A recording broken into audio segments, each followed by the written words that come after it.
Colts were minus 475 in the money line.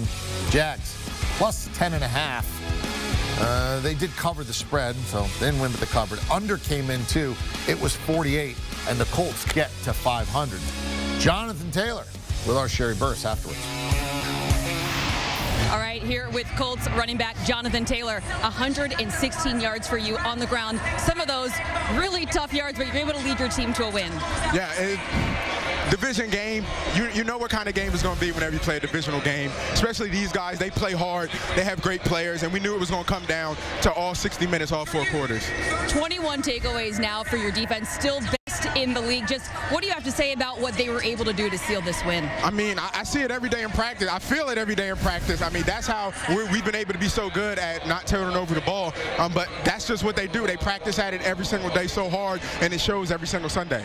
Back to 500, how do you guys ride this momentum now in the second half of the season? It's huge. We always talk about that 1-0 mentality. Now that we're back at 500, just continue to have that and start stacking even more wins. Congratulations, Jonathan. Thanks. Thank you very much. All right, here you go. Most consecutive games, 100 yards and a rushing touchdown. LaDainian, who, man, if you didn't know, ask your older brother or your dad or your mom or your sister or whatever, because LaDainian in his prime was something.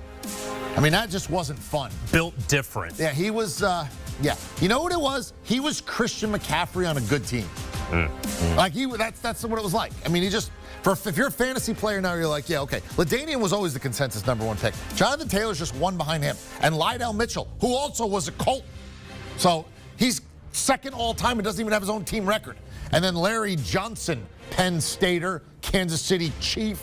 He had that going. Jonathan Taylor can go for the all-time tie next week because his streak is active. All right, how am I supposed to feel about the Colts today?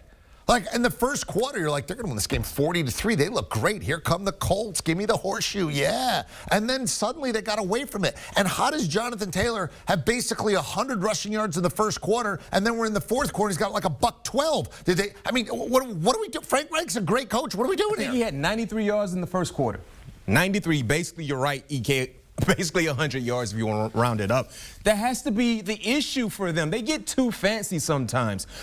Offensively, when they're healthy, offensive line-wise, the best running back in the league should get an opportunity to show his worth. They want to consistently put the football in Carson Wentz's hands. And usually when that happens, positive things never happen at the end. When you see him throwing the football, run it. They scored 17 points in the first quarter, didn't score another touchdown for the rest of the ball game. They got to lean on 28. That's it. It's okay. Just lean on 28.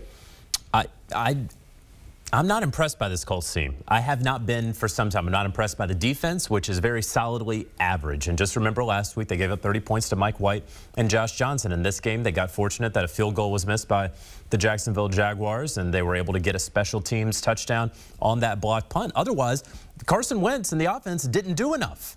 And I'm not sure that the defense, they got that punch out on the Trevor Lawrence rush attempt there, and that was a huge play for that Colts defense. But again, solidly average, and when you have the football in Carson Wentz's hands for long enough, as many iterations as it's going to happen, something bad ultimately will happen. He didn't throw a touchdown, didn't throw an interception. Defense made that one extra play there at the end. Special teams played better than the Jacksonville special teams, and that's the difference in the game. It's not that the Colts, who are head and shoulders better than the Jacksonville Jaguars, crushed them. They didn't do it. They eked out this win. That's who the Colts are. Yeah, and sometimes they look great. I mean, they had Baltimore dead. They basically gifted it. I mean, that's what bad teams do. They had two makeable field goals. Either one ends the game, including one in overtime, which literally would have ended the game. Yeah. But they got a kicker out there and they had to go an IR after the game, couldn't make the field goal. They've had some weird losses, and then you look up and they're 5-5. But they're not a playoff team. Nope. They're not a playoff team. You think they don't make the playoffs? I don't think so. Look who they face. They have Buffalo and Tampa next, and then after that they go to the bye. They're going to have New England, Arizona, and the Raiders. They're going to need at least 10 wins in the AFC. They're going to have to go 10-7. Only one team is going to make it out of the AFC. That's right. So that's what I'm talking about. They're going to have to get a wild card, which means they have to get 10 wins. I don't see 5 wins on their schedule when they have Buffalo, Tampa, New England, Arizona, and Vegas left. Can I sell you?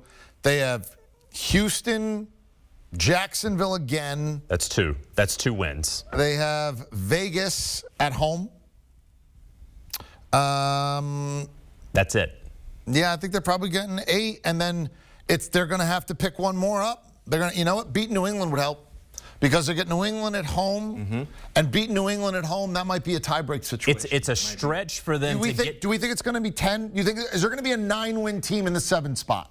I don't think 9 and 8. I don't think so. I think they're going 9 and 8. I think if they need 10, they're not getting in. I agree. I think 9 is a stretch for them.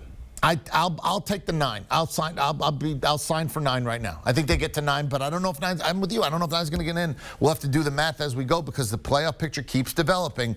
But at least if you're a Colt fan, you can go, okay, we got to 500. We started 0-3. Now we're at 500. Maybe we can make a move. But as we point out, some tough games on the horizon. They do get some Houston and Jacksonville's, but the rest of those games are not going to be easy for the Horseshoe.